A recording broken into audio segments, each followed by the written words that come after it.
قریبی دوست کی بیوی ایک شیلٹر ہوم چلاتی ہے۔ یہ خیال ذہن میں آتے ہی وہ بجلی کسی تیزی سے اٹھا تھا اور بل پے کرنے لگا تھا۔ قسامہ اس کے ایسے کرنے پہ حیران ہوئی تھی، لیکن پھر خاموش ہو گئی اور کوئی بھی سوال نہ پوچھا۔ قسامہ خاموشی سے گڑیا کے ساتھ ابراز کی گاڑی میں بیٹھ گئی تھی اور وہ انہیں ایک انجانے راستے پر لے جا رہا تھا۔ قسامہ کے دل میں ایک ڈر سا تھا، لیکن وہ مسیحا تھا، اس پر شک تو بنتا ہی نہیں تھا۔ خاموشی سے راستہ کٹا تھا اور پھر گاڑی ایک شیلٹر ہوم کے آگے رکی تھی۔ قسامہ نے ابراز کی جانب دیکھا تھا اور کہا، ہم اسے کیسے دارالامان میں چھوڑ سکتے ہیں؟ کیا آپ کو لگتا ہے کہ یہ زیادتی ہے اس معصوم کے ساتھ؟ ابراز نے اس چلتی ٹرین کو روکا تھا اور پھر کہا، میرے بہترین دوست کی بیوی کا ہے یہ، یہاں یہ محفوظ ہے اور ہم روز ملنے آ سکتے ہیں اس سے۔ اس کی بات سن کر قسامہ کچھ مطمئن ہوئی تھی۔ اس کے بعد یہ روز کا معمول تھا، وہ دونوں گڑیا کے پاس جاتے اور ڈھیروں باتیں کرتے۔ 1.5 مہینہ گزر چکا تھا، گڑیا میں کافی بہتری آ رہی تھی۔ ایک دن قسامہ اس کے پاس بیٹھی اور بات شروع کی، تم جانتی ہو نا کیا ہوا تمہارے ساتھ؟ یہ بات سن کر گڑیا کی آنکھوں میں ایک ڈرا ابھرا تھا، لیکن قسامہ آج خاموش نہیں ہوئی تھی۔ تم تڑپو اور وہ مجرم بھیڑیا دنیا گم میں اجازت دو گی کیا؟ جس نے تمہیں اس حالت تک پہنچایا ہے گمنے دو گی کیا؟ بولو گڑیا، کون ہے وہ؟ لکھو یہاں۔ یہ کہتے اس نے گڑیا کے ہاتھ میں قلم دیا تھا۔ گڑیا کاغذ دیکھتے کتنی دیر روتی رہی۔ گڑیا، سوچو، کوئی تو ہوگا نا تمہارے، ماں باپ، بہن بھائی، کوئی تو ان کے لیے۔ گڑیا، ماں باپ کے نام پر گڑیا کے آنسو رکے تھے، مسلسل روتے ایک نام لکھے وہ خاموش ہو گئی تھی، ابراز مغل۔ قسامہ نے ایک ہدف پار کیا اور پھر کہا، کیسے؟ کیا اس نے یہ؟ گڑیا، کیا نام ہے تمہارا؟ گڑیا، آج نہیں تو کبھی نہیں لکھو گی۔ اندر آتے ابراز نے یہ الفاظ سنے تھے اور پھر دیکھا کہ گڑیا دوبارہ اسے زون میں جا چکی تھی اور رونے میں تیزی آ رہی تھی۔ کیا کر رہی ہو قسامہ؟ کیوں ڈرا رہی ہو؟ زور اس مت کرو، ابراز نے کہا تھا، اور تبھی قسامہ نے وہ کاغذ اس کے آگے کیا تھا۔ میم اور نام پڑھ کر تو ابراز بھی چونکا تھا۔ ابراز مغل یہاں کا MNA تھا، ایک جاگیردار وڈیرا۔ لیکن ایسے کیا؟ اس نے یہ بات ابراز کی سمجھ میں نہیں آئی تھی۔ قسامہ اور ابراز پولیس کے پاس گئے تھے اور انہیں بتایا کہ ایک لڑکی جس کے ساتھ زیادتی کی گئی ہے وہ ملی ہے، اب بول پا رہی ہے، لیکن نام لکھ کے بتایا اس نے۔ ابھی وہ نام لینے والی تھی کہ انسپکٹر بولا، یہ لڑکیاں خوفچند ہوتی ہیں، صاحب باغی ہوگی کسی کے ساتھ، اور پھر نام لگا دیا کہ ریپ کیا، ان کے پیچھے وقت برباد نہ کرو۔ قسامہ کافی دیر سے سوچ رہی تھی کہ اب وہ ایسا کیا کرے کہ گڑیا کو انصاف بھی مل جائے اور کوئی اس معاملے کو دبا نہ سکے۔ دوسری طرف ابراز کی سوچ بھی اس وقت کچھ ایسی ہی تھی۔ تبھی ابراز کے موبائل پہ شاید کسی کا میسج آیا۔ جسے ہی اس نے موبائل نکالا، قسامہ کے ذہن میں ایک منصوبہ آیا اور کہا، مل گیا طریقہ ابراز۔ خوشی قسامہ کے چہرے سے کوند رہی تھی۔ انٹرنیٹ؟ اس کے ایک دم کہنے پر ابراز چونکا تھا اور کہا، کیا انٹرنیٹ؟ پرجوش سے قسامہ ایک کھڑی ہوئی اور کہا، اگر ہم یہ واقعہ انٹرنیٹ پر کسی طرح وائرل کر دیتے ہیں تو پھر کوئی کچھ نہیں کر سکے گا۔ اس کی اس بات کو ابراز کے چہرے پر مسکراہٹ آئی اور کچھ سوچتے ہوئے کہا، بہت کچھ ہو سکتا ہے، رکو میں کرتا ہوں کچھ۔ اور پھر ان دونوں نے گڑیا کا چہرہ دکھائے ایک ویڈیو بنائی۔ جب وہ انہیں کچرے کے ڈھیر سے ملی تھی تب بھی قسامہ نے اس کی کچھ تصویریں لی تھیں اور اس کے کپڑوں کا لیبارٹری میں DNA کروا کر رپورٹس بھی بنوائی تھیں، اور آج وہ سب کام آنے والا تھا۔ ابراز نے اپنے ایک دوست سے بات کی جو کہ YouTube چینل چلا رہا تھا۔ اس نے اپنے چینل پر وہ ویڈیو ڈالی۔ ویڈیو ڈالنے کی دیر تھی کہ ہر طرف ایک طوفان برپا ہو گیا تھا، ہر کوئی ابراز مغل کا نام لے رہا تھا۔ کئی بڑے چینلز نے بھی اس خبر کو چلایا تھا، ہر طرف جسٹس فار گڑیا کو سلوگن چلنے لگا۔ یہ خبر وائرل ہوتے ہی کورٹ نے خود نوٹس لیا تھا۔ ابراز اور قسامہ اب تک تو خاموشی سے سب کرتے آ رہے تھے، لیکن اب ان کے گھر والے بھی یہ جان چکے تھے کہ گڑیا کیس کی پشت پناہی کون کر رہا ہے۔ اب ایک مشکل آ کھڑی ہوئی جس نے دونوں کو ذرا سا کمزور کیا تھا لیکن توڑا نہیں تھا۔ قسامہ، تم بالکل پاگل ہو بیٹا، اتنے بڑے لوگوں میں ہاتھ ڈال رہی ہو، تمہاری عقل کہاں ہے؟ تم ہماری ڈیل کا ناجائز فائدہ اٹھا رہی ہو۔ قسامہ کی امی اسے ڈانٹتے ہوئے کہا تھا۔ محسن صاحب بالکل خاموش تھے۔ امی، اگر آج اس لڑکی کی جگہ میں ہوتی اور ایسے ہی موت کا منہ میں پڑی ہوتی تو کوئی آتا اور میرے لیے آواز اٹھاتا، کیا آپ اسے بھی یہی کہتی کہ مت کرو، رک جاؤ؟ بس ایک سوال ہے آپ دونوں سے، تو ویسے بھی ہے، لیکن کیا اس لڑکی کا انصاف رک جائے؟ سرخرو نہیں ہوں گی کیا میں اللہ کی بارگاہ میں؟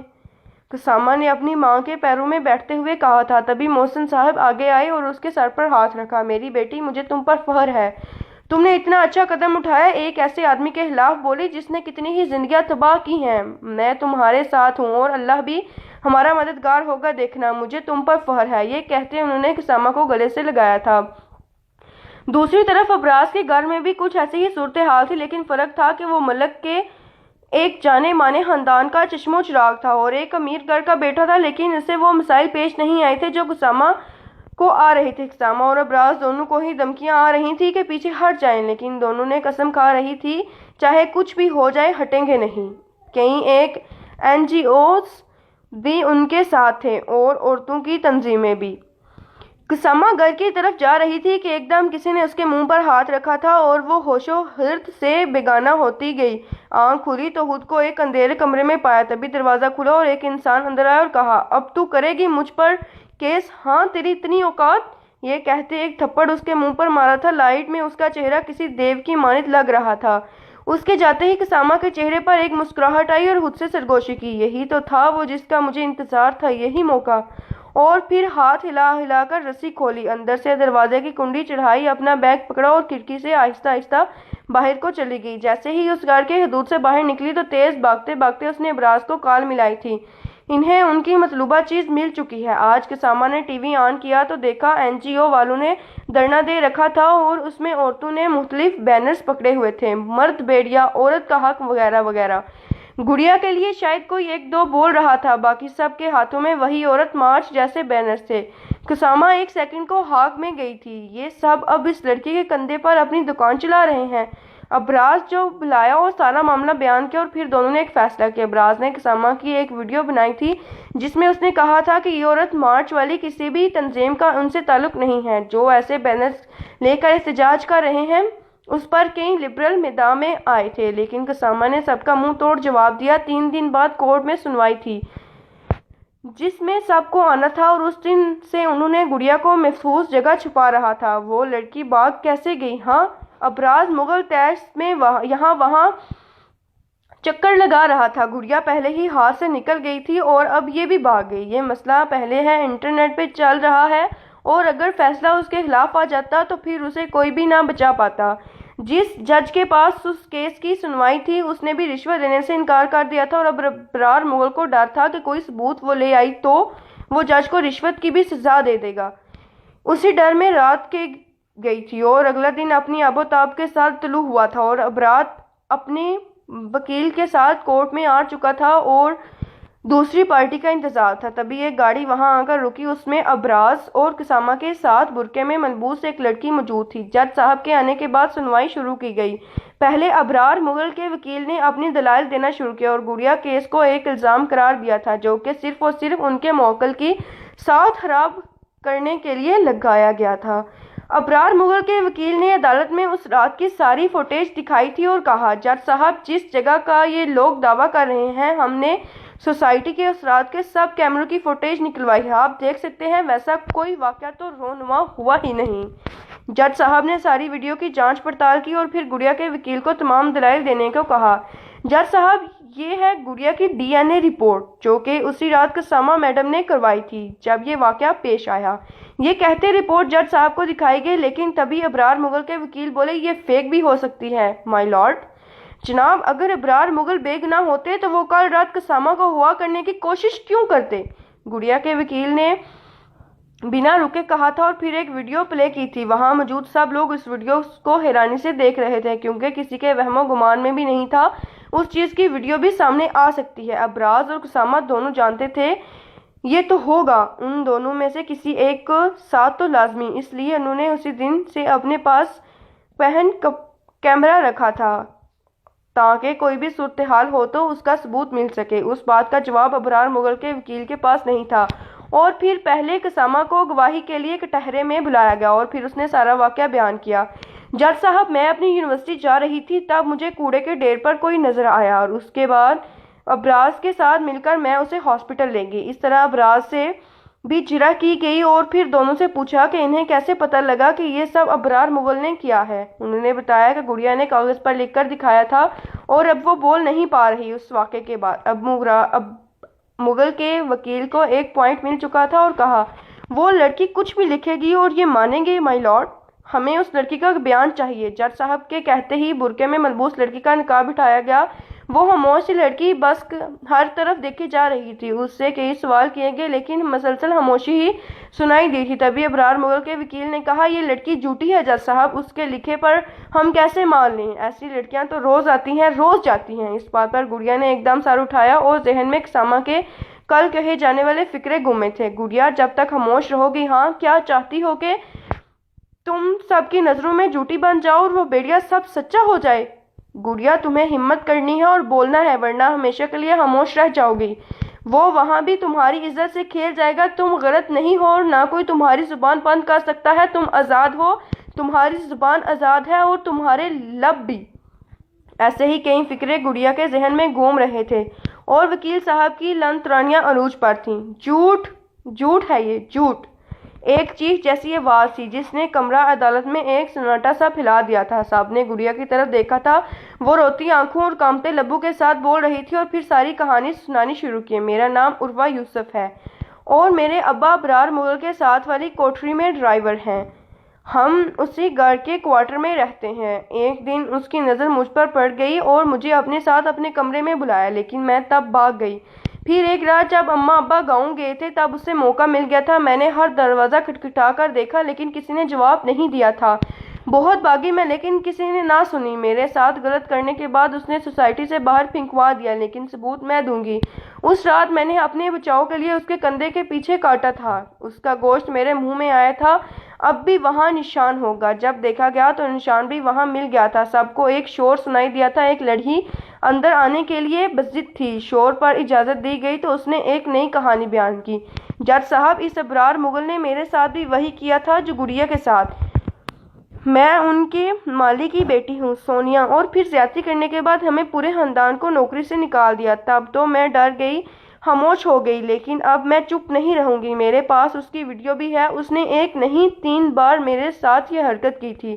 ابرار مغل نے اپنے آدمی کو اشارہ کیا تھا اور ایک جانب سے نکلنے لگے۔ ہر پولیس نے اسے پکڑ لیا اور اس کا جرم بھی ثابت ہو چکا تھا۔ ابرار مغل کو 14 سال کی سزا ہوئی تھی۔ گڑیا کے والدین بھی اسے مل گئے تھے اور بہت روئے تھے۔ 3 سال گزر چکے تھے۔ براز اور قسامہ کی شادی ہو گئی تھی۔ عروہ اور سونیا اب قسامہ کے ساتھ مل کر ایک NGO چلا رہی تھیں جو ریپ وکٹم اور تیزاب گردی سے متاثرہ خواتین کو سپورٹ دیتا تھا۔ آج قسامہ کے NGO کو ایوارڈ ملا تھا اور وہاں سب جمع تھے۔ قسامہ نے کہنا شروع کیا، جس دن میں نے گڑیا کو وہاں دیکھا تھا اسی دن فیصلہ کیا تھا کہ خاموش نہیں رہوں گی، اور پھر میں نہیں رہی چپ۔ آپ سب سے بھی کہوں گی کہ آپ غلط نہیں ہو بلکہ وہ بیڑیا غلط ہے جس نے یہ سب کیا۔ آپ چپ نہیں رہیں گے بلکہ وہ رہے گا کیونکہ آپ کے لب آزاد ہیں اور آپ بھی۔ اگر آپ ایسی ہی اچھی کہانیاں حاصل کرنا چاہتے ہیں تو ہمارے چینل کو سبسکرائب کرنا نہ بھولیے گا۔ آج کے لیے اجازت، شکریہ۔